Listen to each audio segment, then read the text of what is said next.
જો પાઠ 8 ભારતના રાજ્ય બંધારણ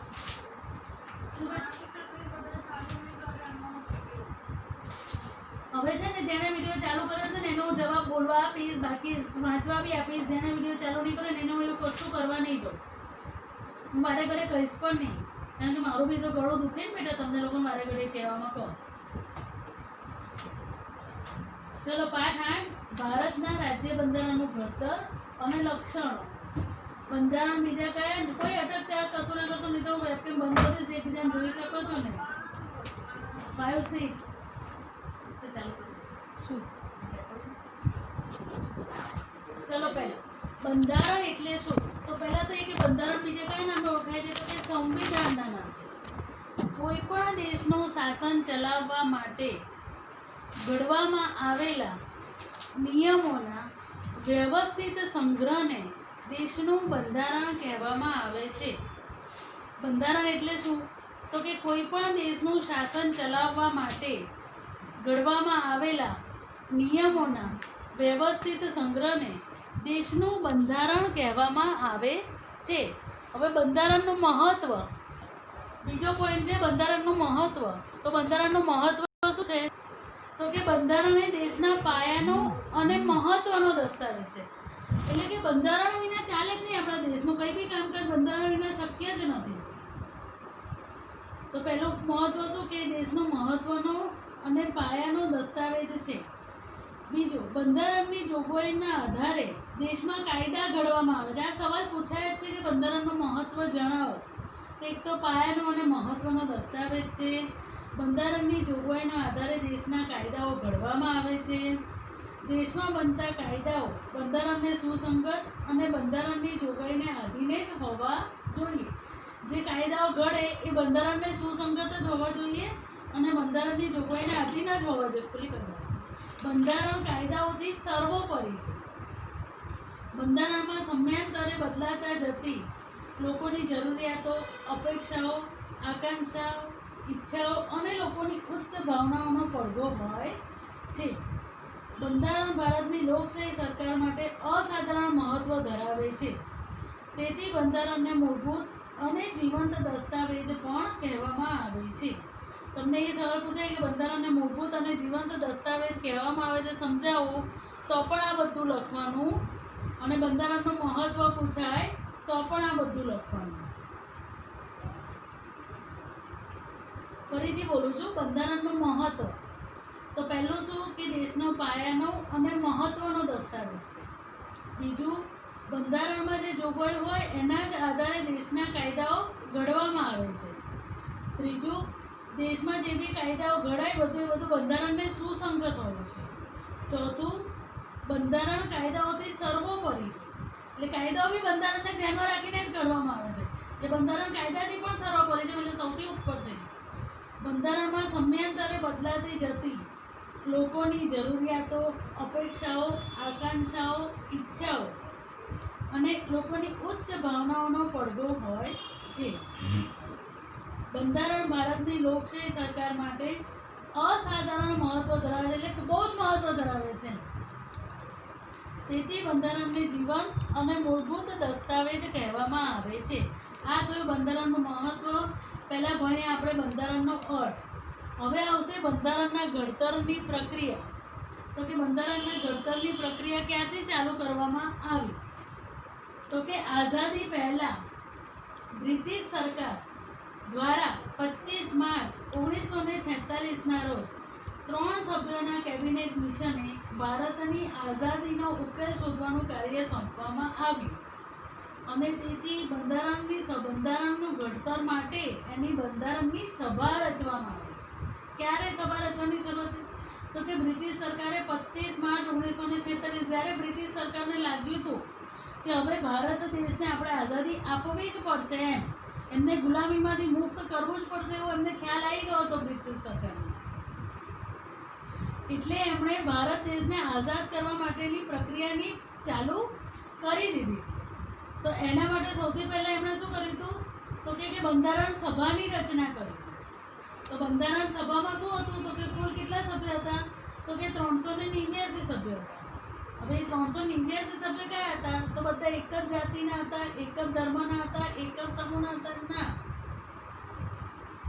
બંધારણ સભામાં કુલ 389 સભ્યો હતા, જેમાં જુદી જુદી કોમ, ધર્મ, જાતિ, લિંગ અને ભૌગોલિક પ્રદેશોની વ્યક્તિઓ, રાજકીય પક્ષોના પ્રતિનિધિઓ તથા વિવિધ ક્ષેત્રોની તજજ્ઞ વ્યક્તિઓનો સમાવેશ કરવામાં આવ્યો હતો. તજજ્ઞ એટલે હોશિયાર ભાવો છે.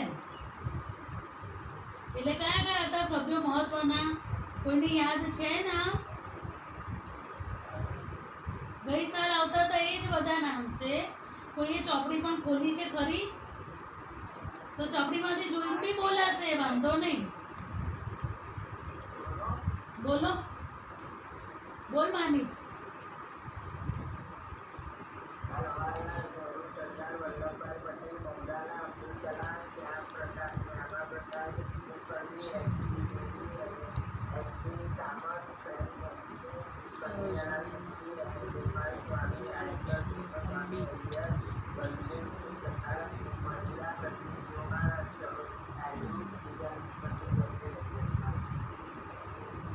ફરતી બોલી જાઓ કોઈ બીજું, એટલે મોડે થઈ જાય તમને લોકોને.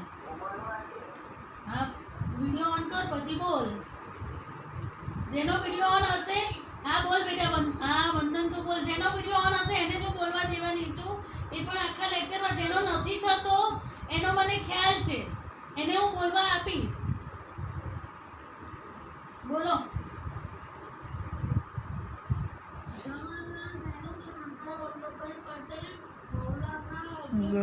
आज़ाद, आज़ाद मुखर्जी, HP मूवी, सरोज रामजी कृष्ण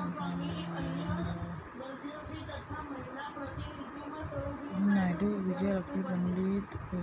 પછી આગળની બોલી જા લીટી બે એ ભાઈ લખી જ કાઢવાનું જોડે અંદર. બંધારણ સભાના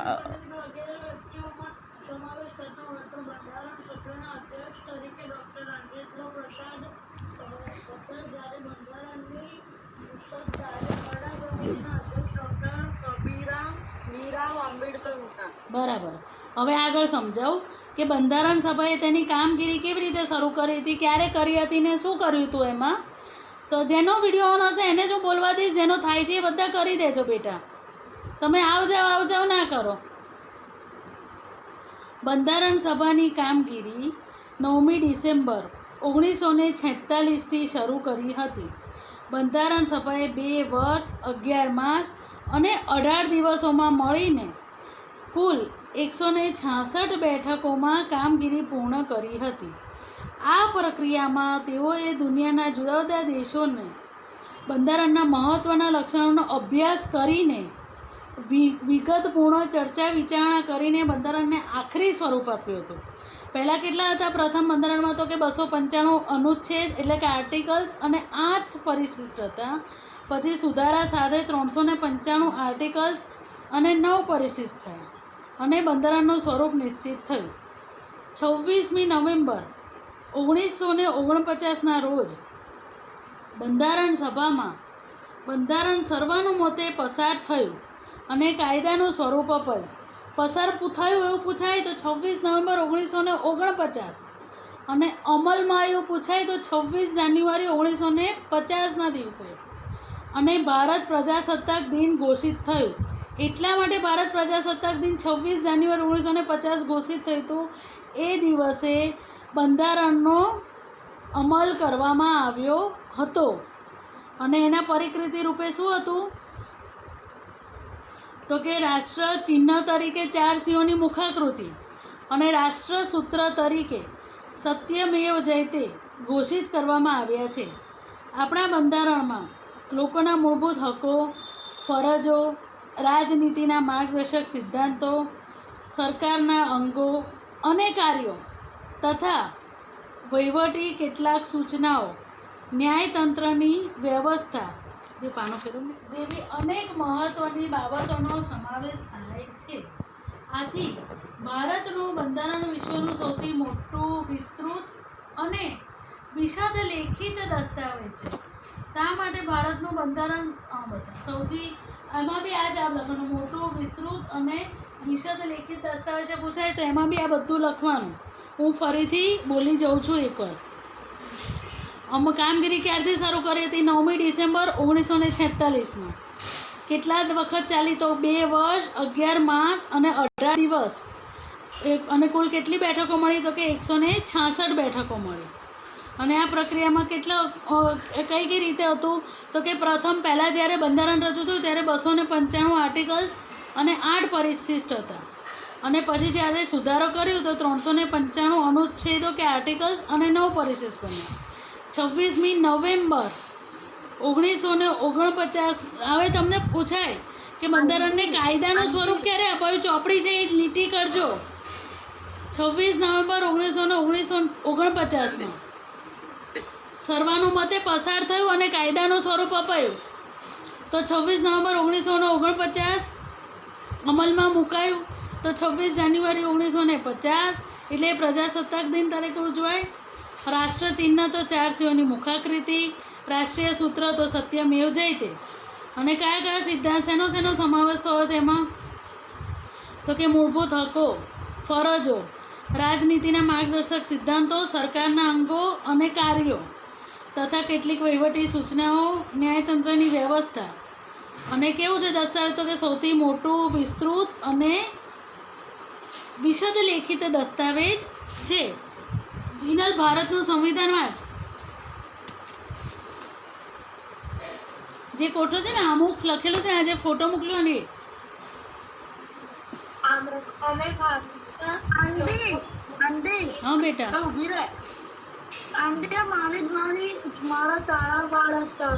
હું બંધ કરી દઉં કેમેરો બેટા? એકબીજાને સામું જોવાનો. તમે આજે કીધું એટલે મેં રાખ્યો, તો બંધ કરી દઉં. ચલ બોલ બેટા. હવે નહીં કરીએ. બોલ માને. બેટા હું તમારા માટે ભણાવું છું, મારે જરૂર નથી. તમને મોડે થઈ જશે, તમે ધ્યાન આપશો તો. બોલ બેટા. હવે તમારો આભાર. બોલ બેટા. અમે ભારતના લોકો ભારતને એક સાર્વભૌમ સમાજવાદી બિન સાંપ્રદાયિક લોકતંત્રાત્મક પ્રજાસત્તાક તરીકે સ્થાપિત કરવાનો તથા તેના સર્વ નાગરિકોને સામાજિક, આર્થિક અને રાજકીય વિચાર અભિવ્યક્તિ રાજકીય ન્યાય એટલે ન્યાય પૂછાય તો આ 3 વસ્તુનો સામાજિક, આર્થિક અને રાજકીય. આવું MCQમાં તમને પૂછાય છે. એક શબ્દમાં જવાબમાં બી પૂછાય છે, એટલે તમારે ત્યાં ટીક કરવો હોય તો કરી નાખજો. પછી બોલ. રાજકીય ન્યાય, વિચાર અભિવ્યક્તિ, માન્યતા, ધર્મ અને ઉપાસનાની સ્વતંત્રતા, ધર્મ દરજ્જા અને શક્તિ સમાનતા પ્રાપ્ત થાય તેમ કરવાનો અને સર્વમાં વ્યક્તિનું ગૌરવ અને રાષ્ટ્રની એકતા અને અખંડતા સુદૃઢ કરે એવી મજબૂતા વિકસાવવાનો ગંભીરતાપૂર્વક સંકલ્પ કરીને અમારી સંવિધાન સભામાં 26 નવેમ્બર 1949 વિક્રમ સંવત 2006ના માગસર સુદ સાતમ વિક્રમ સંવત 2006 રોજ આપણી આ સંવિધાન અપનાવી તેને અધિનિયમિત કરી અમે પોતાની જાતને અર્પિત કરીએ છીએ. અધીના વાંચ બેટા. હું પછી જેનો ટર્ન જેને આપવો છે ને એને આપીશ. જે નાટકો કરશે એને નથી આપવાની. અધીના વાંચ બેટા. ના, જો મેં આ સંવિધાન લખ્યું છે ને તને ચોપડીમાંથી, જો મેં ફોટો બી મોકલ્યો છે. આ ભારતનું સંવિધાન લખ્યું છે ને અમુક ચોપડીમાં દેખાય તને આમાં કોમ્પ્યુટરમાં? હા બસ તો એ વાંચ.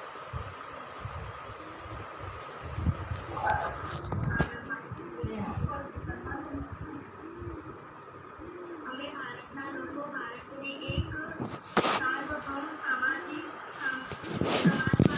સાંપ્રદાયિક લોકતંત્રાત્મક પ્રજાસત્તાક તરીકે સ્થાપિત કરવાનો તથા તેના સર્વ નાગરિકોને સામાજિક, આર્થિક અને રાજકીય ન્યાય, વિચાર અભિવ્યક્તિ, માન્યતા, ધર્મ અને ઉપાસનાની દરજ્જા અને તકની પ્રાપ્ત થાય તેમ કરવાનો અને તેઓ સર્વમાં વ્યક્તિનું ગૌરવ અને રાષ્ટ્રની એકતા અને અખંડતા સુદૃઢ કરે એવી બંધુતા વિકસાવવાનો ગંભીરતાપૂર્વક સંકલ્પ કરીને અમારી સંવિધાન સભામાં 26 નવેમ્બર 1949 માગસર સુદ 7 વિક્રમ સંવત 2006 ના રોજ આથી આ સંવિધાન અપનાવી તેને અધિનિયમિત કરી અમને પોતાની જાતને અર્પિત કરીએ છીએ. આર્યન વાંચ બેટા.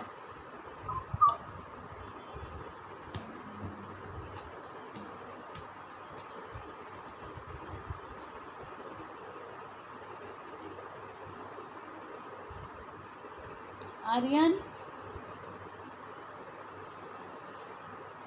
મને સ્પીકર નથી છે.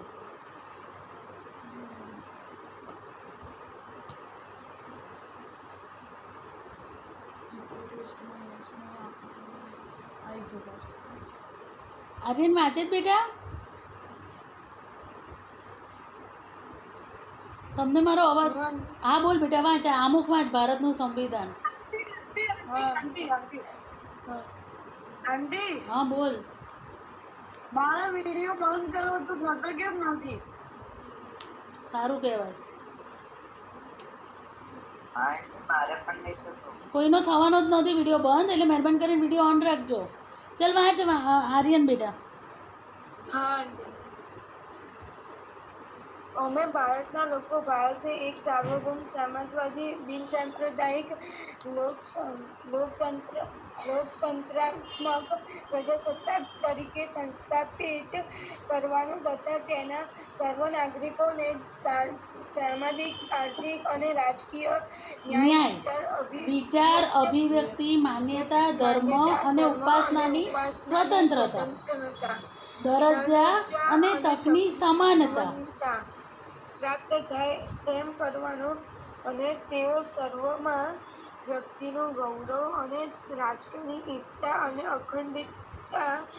અખંડતા સુદૃઢ કરે એવી બંધુતા વિકસવાનો ગંભીરતાપૂર્વક સંકલ્પ કરીને અમારી સંવિધાન સભામાં 26 નવેમ્બર 1949 ના રોજ 1949 માગસર સુદ 7 વિક્રમ સંવત 2006 ના રોજ આથી આ સંવિધાન અપનાવી તેને અધિનિયમિત કરી અમને પોતાની જાતને અર્પિત કરીએ છીએ. એટલે જો અમુકમાં શું કહે છે, આખું ગઈ સાલ હતું ને એ જ અમુક છે, આમાં થોડુંક નવું ઉમેર્યું છે ખાલી. અમે ભારતના લોકો ભારતને કેવું સ્થાપિત કરવાનું હતું કે સર્વભૌમ સમાજવાદી બિનસાંપ્રદાયિક લોકતંત્રાત્મક પ્રજાસત્તાક તરીકે સ્થાપિત કરવાનું. હવે દરેક નાગરિકોને શેનો ન્યાય આપવાનો છે? તો કે સામાજિક, આર્થિક અને રાજકીય ન્યાય. શેની સ્વતંત્રતા નાગરિકોને? તો કે વિચાર, અભિવ્યક્તિ, માન્યતા, ધર્મ અને ઉપાસનાની સ્વતંત્રતા. શેની સમાનતા? તો કે દરજ્જા અને તકની, જે આપણે આગળના પાઠમાં ભણ્યા કે બધાને સમાન હક ને દરજ્જો ને તક આપેલા છે. નીચલા માણસ હોય, ઉપલા માણસ હોય, કોઈ બી ધર્મ, જાતિ હોય, ગમે તે હોય, પ્રાપ્ત થાય તેમ કરવાનું અને તેઓ સર્વોમાં ગૌરવ, વ્યક્તિનું ગૌરવ અને રાષ્ટ્રની એકતા અને અખંડિતતા સુદૃઢ કરીએ તેવી બંધુતા વિકસાવવાનો. કેવી બંધુતા વિકસાવવાનો? તો કે દરેક નાગરિકમાં વ્યક્તિનું ગૌરવ અને રાષ્ટ્રની એકતા અને અખંડિતતા સુદૃઢ કરે.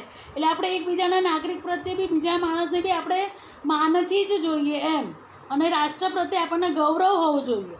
એવી બંધુતા વિકસાવવાનો ગંભીરતાપૂર્વક સંકલ્પ કરીને અમારી સંવિધાન સભામાં ક્યારે? તો કે 26 નવેમ્બર 1949. તિથિ પૂછાય, આ તિથિ કહેવાય. માગસર સુદ 7 વિક્રમ સંવત 2006. ત્યાં સાઈડમાં લખી કાઢો તિથિ. તમને પૂછાય કે તિથિ કઈ હતી? તારીખ ના પૂછાય ને તિથિ પૂછાય તેવું પૂછાય છે, કારણ કે ચોપડીમાં આપેલું છે. ના રોજ આથી આ સંવિધાન અપનાવી તેને અધિનિયમિત કરી અમે પોતાની જાતને અર્પિત કરીએ છીએ. તે પાનું બોલ બેટા. Page number 58. હવે જો આમાં તમને એવો એમ સવાલ પૂછાય છે કે 1976ના 42માં બંધારણીય સુધારાથી આમુખમાં કયા ફેરફાર કરવામાં આવ્યા છે? તો કે સાર્વભૌમ શબ્દ પછી સમાજવાદી અને બિન સાંપ્રદાયિક શબ્દ ઉમેરવામાં આવ્યો છે. સાર્વભૌમ પછી સમાજ જો આવ્યું આ તમે આમુખ વાંચશો ને એમાં સાર્વભૌમ પછી એટલે તમારે આ લાઈનસર જ લખવું પડે. સાર્વભૌમ પછી સમાજવાદી અને બિન સાંપ્રદાયિક શબ્દ ઉમેરવામાં આવ્યો છે. તેમજ રાષ્ટ્રની એકતા અને રાષ્ટ્રની અખંડિતતાનો સમાવેશ કરવામાં આવ્યો છે. આમુખ બંધારણના મૂળભૂત હેતુઓ, ધ્યેયો, આદર્શો તેમજ સિદ્ધાંતોને વાચા આપે છે. આમુખ શેને વાચા આપે તો બંધારણના જે બધા ધ્યેયો ઘડે ને એને વાચા આપે. આમુખ બંધારણના ઉદ્દેશો થકી ભારતમાં કલ્યાણ રાજ સ્થાપવાની ઉચ્ચ ભાવના હોય એટલે લોકોનું કલ્યાણ કરવાનું અને આદર્શોને સિદ્ધ કરવા ઈચ્છે છે એવું સ્પષ્ટ કરે છે. આમુખમાં એવું સ્પષ્ટ થયું છે પણ બધા નેતાઓ એવું નથી કરતા. આમુખમાં તો સ્પષ્ટ કર્યું જ છે કે લોકોને કલ્યાણ થાય એવું જ કાર્ય કરવાનું. કરતા હશે અમુક જણ પણ બધા નથી કરતા એમ. આમ આમુખ દ્વારા બંધારણના ઘડવૈયાના માણસનો પરિચય થાય છે. એટલે જ્યારે આમુખની રચના થઈ હતી ને ત્યારે એ લોકોનો મુખ્ય ઉદ્દેશો હતો કલ્યાણ રાજ સ્થાપવાનો અને લોકોમાં કલ્યાણ કરવાનો અને ઉચ્ચ ભાવનાઓ સ્થાપિત કરવાનો. બરાબર. એટલે આમુખથી શું પ્રદર્શિત થાય છે તો કે બંધારણના ઘડવૈયાના માણસનો પરિચય થાય. માણસ એટલે લોકોની વિચારસરણીનો પરિચય થાય છે કે ત્યારના લોકો કેવું વિચારતા હતા. પોતાના માટે નહોતા વિચારતા, દેશ માટે, સમાજ માટે અને લોકો માટે જ વિચારતા હતા. હવે આમુખનું મહત્વ આમાં છે હું વાંચી લઉં. આમુખને બંધારણનો આત્મા કયો છે તે રીતે તેનું મહત્ત્વ સવિશેષ છે. કોઈપણ કાયદાના ઘડતરમાં તથા તેને પૂરી રીતે સમજવામાં કે અર્થઘટનમાં માર્ગદર્શન મળે છે. કાયદાના હેતુ તથા તેનો આદર્શ, કાયદો ઘડવા પાછળ સંસદની નીતિ શું છે તે જાણવામાં આમુખ મદદરૂપ થાય છે. કયા પ્રકારની મુશ્કેલીઓના નિવારણ અર્થે કાયદાને ઘડવામાં આવે છે તેનો નિર્દેશ આપણને આમુખમાંથી સ્પષ્ટ થાય છે. આમ આમુખ બંધારણનો અર્ક છે. આ જો જ્યાં લખ્યું છે ને આમ આમુખ બંધારણનો અર્ક છે એની નીચે લીટી કરી નાખો. આ તમારા સ્વાધ્યાયનું પહેલું કારણ છે કે આમુખ બંધારણનો અર્ક છે. સમજાવો અથવા તો કારણ આપો. એમાં બધો આખો ફકરો લખવાનો. શું બેટા શું કહે છે દીકરા? આ દેવેલી આમાં લીટી પણ કરી જો તને દેખાશે. આમુખનું મહત્વ છે ને એમાં પહેલો ફકરો.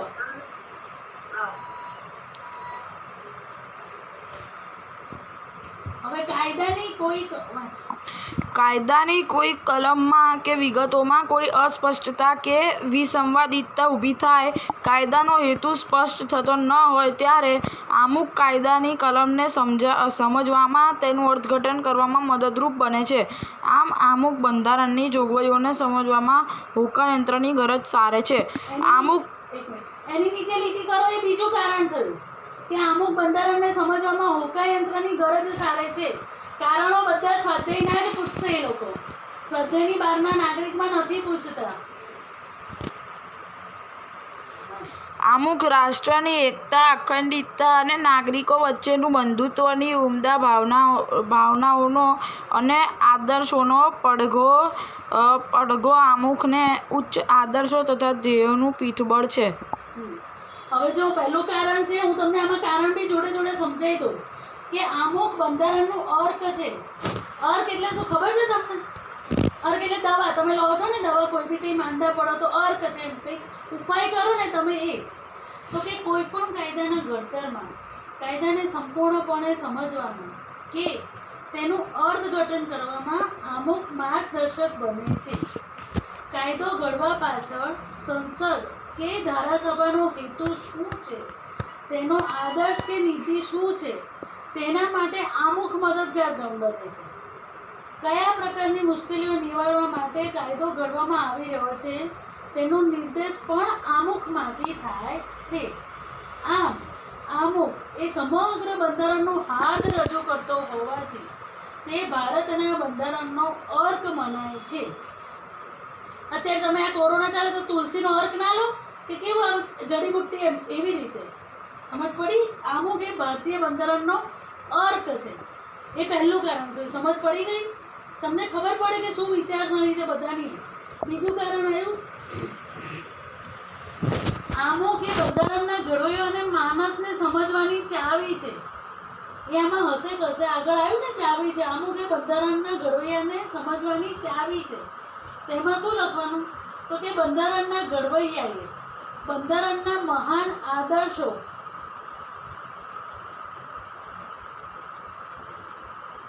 બંધારણના ઘડવૈયાઓએ બંધારણના મહાન આદર્શો, ઉદ્દેશો, મૂળભૂત હેતુઓ અને સિદ્ધાંતો આમુખમાં દર્શાવ્યા છે. તેમણે આમુખમાં સમગ્ર બંધારણનું હાર્દ રજૂ કર્યું છે. આમુખ બંધારણના હેતુઓ દ્વારા ભારતમાં કલ્યાણ રાજ સ્થાપવાનો અને આદર્શને સિદ્ધ કરવાની ઉચ્ચ ભાવના ધરાવે છે. આમ આમુખ એ બંધારણના ઘડવૈયા અને માનસને સમજવાની ગુરુ ચાવી છે. ત્રીજું કારણ, આમુખ એ હોકાયંત્રની ગરજ સારે છે. હોકાયંત્ર એટલે શું ખબર છે ને તમને? કે આપણે કોઈ પણ જગ્યાએ દરિયામાં જઈએ કશે, આપણે દરિયામાં જાઓ તો તમે વચ્ચે તમને ખબર પડે કે કઈ દિશા કઈ છે? ના પડે. હોકાયંત્ર ત્યાં મૂકી દો એટલે તમને ખબર પડી જાય કે નોર્થ, ઈસ્ટ, વેસ્ટ ને સાઉથ. સમજ પડી ગઈ?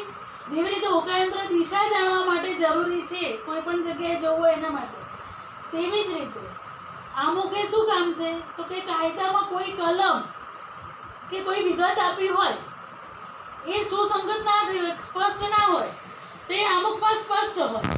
તમને આમુખ ઉપરથી ખ્યાલ આવી જાય. સમજ પડી? હોકાયંત્ર એટલે દિશા સૂચન. એટલે અમુક પણ દિશા સૂચન છે. કઈ રીતે? આવી રીતે તમે તમારી રીતે બનાવીને લખી શકો. એટલે હું તમને આવી રીતે સમજાવું છું કે તમે આવી રીતે બનાવીને તમે લખી શકો. જવાબનું મૂળ આવું જોઈએ અંદર. બાકી તમે હોકાયંત્ર શું કામ કરે, એવી રીતે આમુખ શું કામ કરે, એવી રીતે તમે જવાબની શરૂઆત કરી શકો તો કંઈક અલગ લાગશે.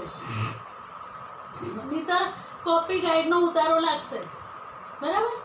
જો એટલે શું કે હોકાયંત્ર જેવી રીતે દિશા સૂચન માટે જરૂરી છે કે ઉપયોગી છે, તેવી જ રીતે આમુખ એ કાયદાની કોઈ પણ કલમ કે વિગતમાં અસ્પષ્ટતા કે વિસંગતતા ઊભી થાય અથવા તો કાયદાનો હેતુ સ્પષ્ટ ન થતો હોય ત્યારે આમુખ કાયદાની કલમ, મુદ્દા કે શબ્દનું અર્થઘટન કરીને માર્ગદર્શક બને છે. તે કાયદાને સમજવાની ગુરુ ચાવી છે.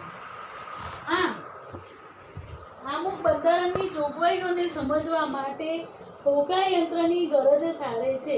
તમે જેટલું ધ્યાનથી ભણશો ને બેટા એટલું તમને ફાયદો થશે. હું જેને કહું છું એને સમજ પડી ગઈ. મેં ઓની તો હું ખાલી ચિરાઈવાળાને ને જે ડાયા છોકરાઓ છે એને જ બોલાવી દેતી હતી. તમને લોકોને કહેતી નહીં કે ભાઈ તમે લોકો ભણવા આવી જજો, તમને મળે છે એટલે મેં કીધું છે બેટા. હવે આમુખના આધાર સ્તંભો એને મને વાંધો નહીં, ધૈર્ય વાત. ચાલ, આમુખના આધાર સ્તંભો. હા મેમ, એક મિનિટ.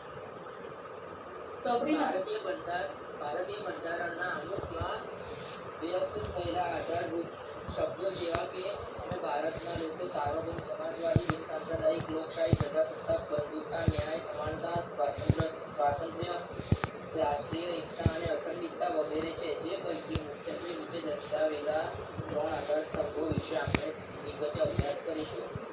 વાંચો. હા, વાત લોકશાહી. ભારતના બંધારણમાં ભારતના લોકોને આખરી સાર્વભૌમ સત્તા આપવામાં આવી છે. કોઈ એક વ્યક્તિ કે વર્ગનું શાસન અહીં નથી, પરંતુ સત્તાની અંતિમ બાગડોર લોકો હસ્તક છે. લોકશાહી શબ્દ મૂળ ગ્રીક શબ્દ ડીમોસ ક્રેટોઝમાંથી ઉતરી આવ્યો છે. રાજ્ય સત્તા અમુક વ્યક્તિઓના હાથમાં નિરંકુશ રીતે સ્થાપિત થયેલી છે, પરંતુ લોકોના હાથમાં છે. સ્થાપિત થયેલી નથી. શું વાંચો છો બેટા? સ્થાપિત થયેલી નથી, પરંતુ લોકોના હાથમાં છે. લોકશાહી એવી રાજ્ય વ્યવસ્થા છે કે જેમાં દેશમાં લોકો સામાજિક, આર્થિક અને રાજકીય ન્યાય મેળવી શકતા હોય અને રાજ્ય વ્યવસ્થામાં ભાગ લેવાનો અધિકાર ધરાવતા હોય. બસ બસ બસ બસ બસ બસ. મેઘ વાંચ બેટા. મેઘ વાંચ બેટા. આગળનું. ભારતના બંધારણમાં સાર્વત્રિક મતાધિકારના ધોરણે મતદારોએ ચૂંટીને પોતાના પ્રતિનિધિઓ દ્વારા રચાતી સંસદને કારોબારીને જવાબદાર હોય છે. કારોબારીને અવાજી સત્તા નથી, તેને નિયત સમય મર્યાદા સુધી સત્તાનો સુકાન સોંપાય છે. તે જ પ્રમાણે રાજ્ય અને સ્થાનિક કક્ષાએ મતદારો સરકારને ચૂંટી કાઢે છે. આમ લોકશાહી રાજ્ય છે લોકો વડે અને લોકો માટે ચાલતું રાજ્ય. સાચી સત્તા લોકોના પ્રતિનિધિત્વમાંથી બનેલા પ્રધાનમંડળમાં સ્થાપિત થયેલી હોય છે. પ્રધાનમંડળની રચના સંસદમાંથી કરવામાં આવે છે. પ્રધાનમંડળ સંસદને જવાબદાર હોય છે.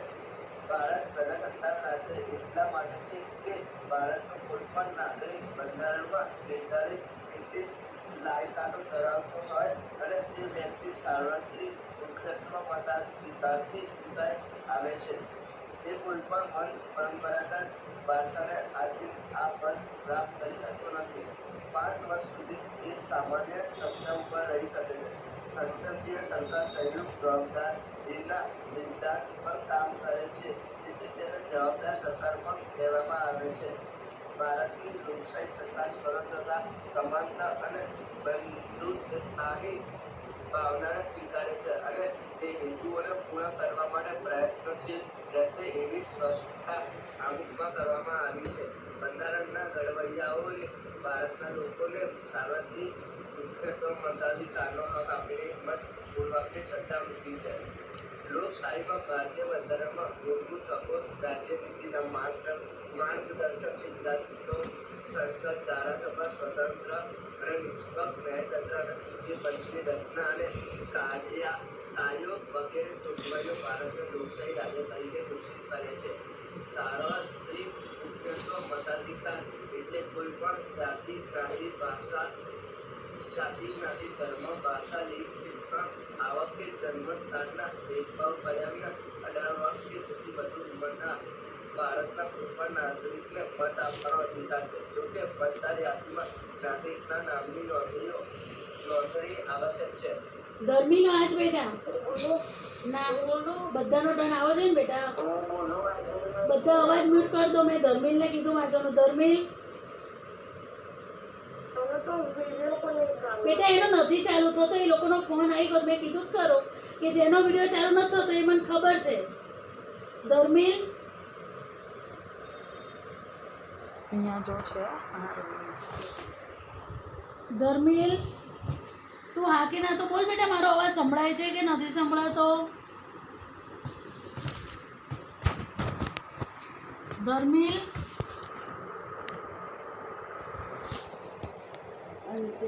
ધર્મિલ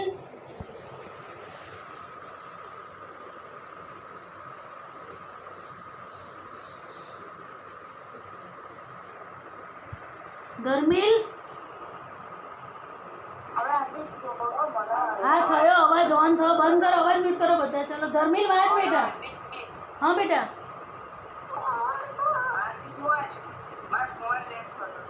હા વાંચો. આ લોકશાહી વાંચો. લોકશાહી 58માં પાને છે. લોકશાહી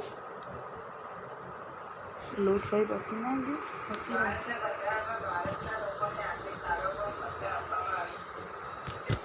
કોઈ બે કે વધુ શાસન નથી, પરંતુ સત્તાની અંતિમ બાગડોળ લોકો હસ્તક છે. લોકશાહી શબ્દ મૂળ ગ્રીક શબ્દ ડેમોસ લોકો અને ગ્રાન્ડોસ શબ્દમાંથી ઉતરી આવે છે. રાજ્ય સત્તા અમુક વ્યક્તિઓના હાથમાં નિરંકુશ રીતે સ્થાપિત થયેલ નથી, પરંતુ લોકોના હાથમાં છે. લોકશાહી એવી રાજ્ય વ્યવસ્થા છે કે જેમાં દેશમાં લોકો સામાજિક, આર્થિક અને રાજકીય ન્યાય મેળવી શકતા હોય અને રાજ્ય વ્યવસ્થામાં ભાગ લેવાનો અધિકાર ધરાવતા હોય. વાંચો આગળ આંટી. હા વાંચ વાંચ. ભારતના બંધારણમાં સાર્વત્રિક મુક્તવાય મતાધિકારના ધોરણે મતદારોએ ચૂંટેલ પોતાના પ્રતિનિધિઓ દ્વારા રચાતી સંસદ તે કારોબારીની જવાબદાર હોય છે. કારોબારીને અપરાધની સત્તા નથી. તેને નિયત સમય મર્યાદા સુધી સત્તાનો સુકાન સોંપાય છે. તે પ્રમાણેના રાજ્યની સ્થાનિક કક્ષાએ મતદારો સરકાર ચૂંટી કાઢે છે. આમ લોકશાહી રાજ્ય એટલે લોકોનું લોકો વડે લોકો માટે ચાલતું રાજ્ય. સાચી સત્તા લોકોના પ્રતિનિધિઓમાંથી બનેલા હોય છે. ત્યાં પ્રતિનિધિઓમાંથી બનેલા પ્રધાનમંત્રીમાં સ્થાપિત થઈ રહ્યો છે. પ્રધાનમંત્રીની રચના સંસદમાંથી કરવામાં આવે છે. પ્રધાનમંત્રી સંસદને જવાબદાર હોય છે. ભારત પ્રજાસત્તાક રાજ્ય એટલા માટે છે કે ભારતનો કોઈ પણ નાગરિક બંધારણમાં નિર્ધારિત કરે છે કે લાયકાતો ધરાવતો હોય છે અને એ વ્યક્તિ સાર્વત્રિક પુષ્ટિબળ મતાધિકાર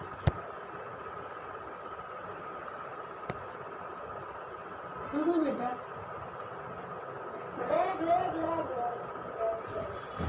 શું થયું ધર્મેલ?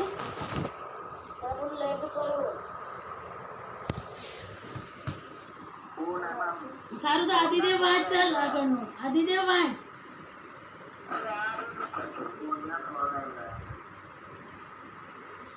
હા મેમ. આદિના તો વાંચ ચાલ વાંચી લે. પણ આમુખનું મહત્વ છે ને. અરે બકા તું ક્યાં છું? 58માં પાને છેલ્લેથી 5મી લીટી છે.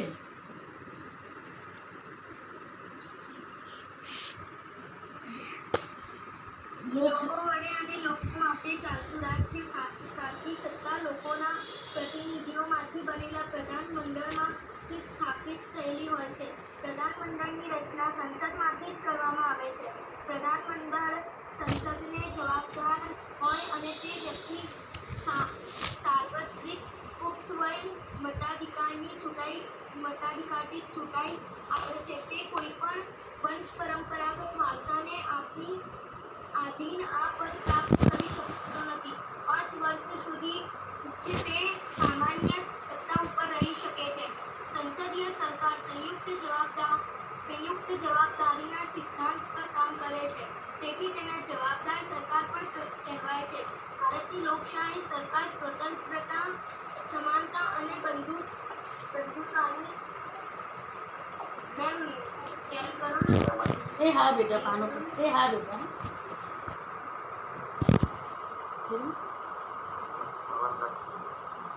ફેરવી દીધું. ફેરવ્યું બેટા.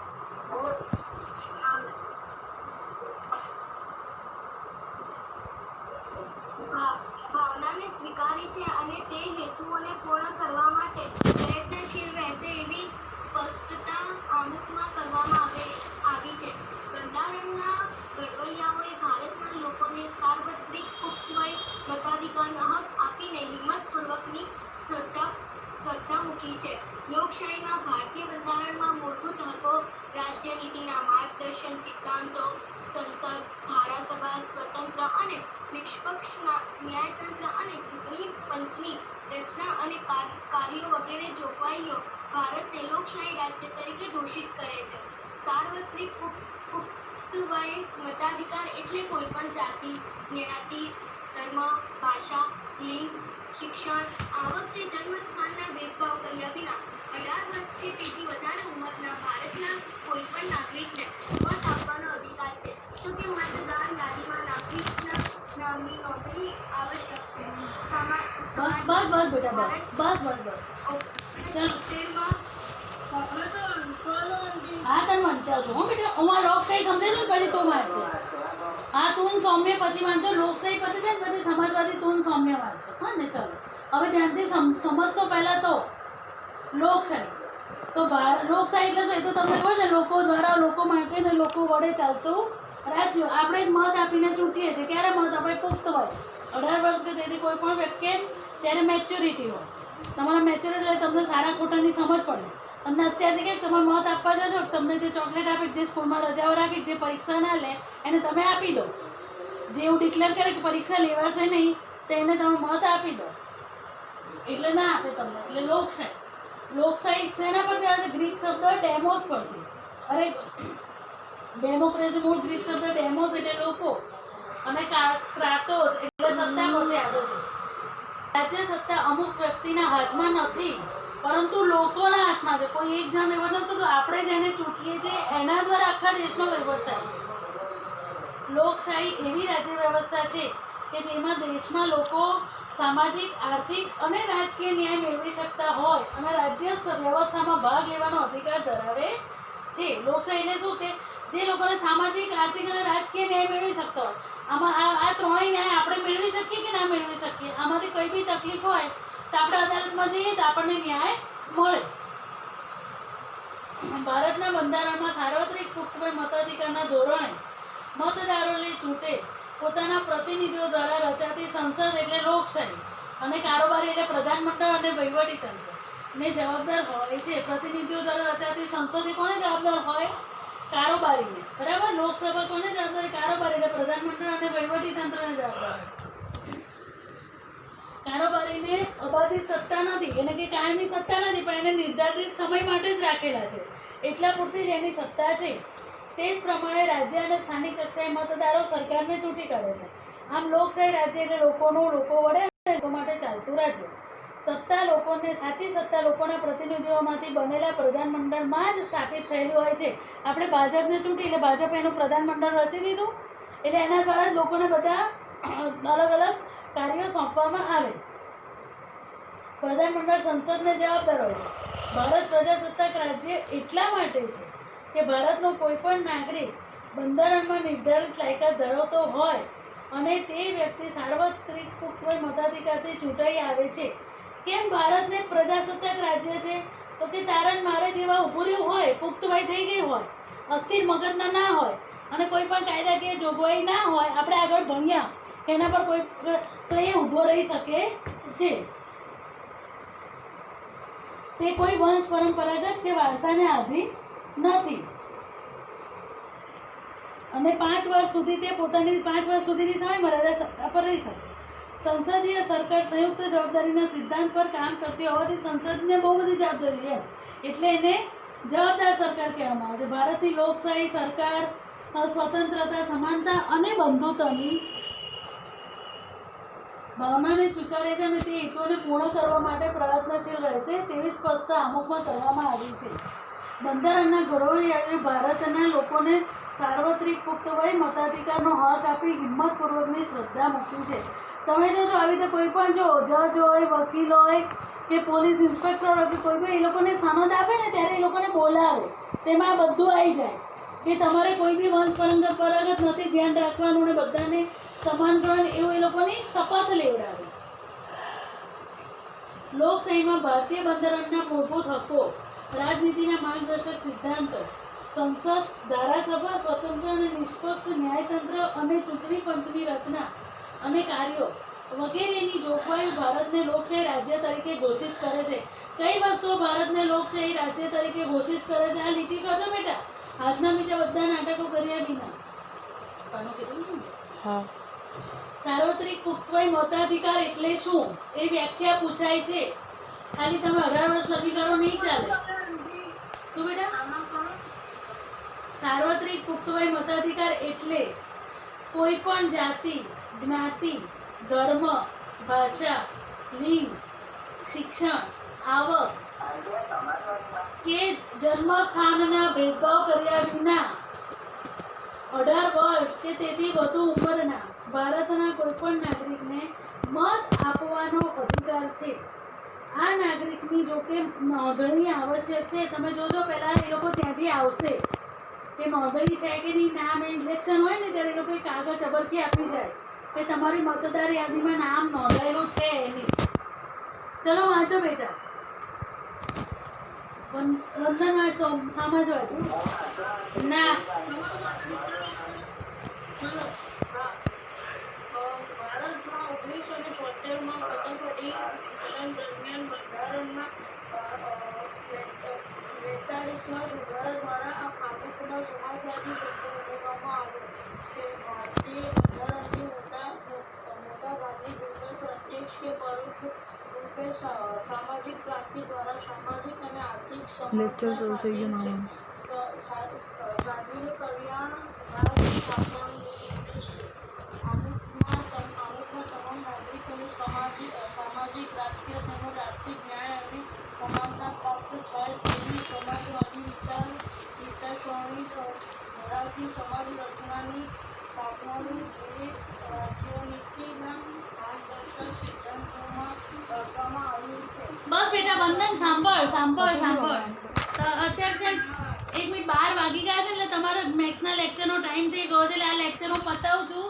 સાંભળો મારી વાત પહેલાં.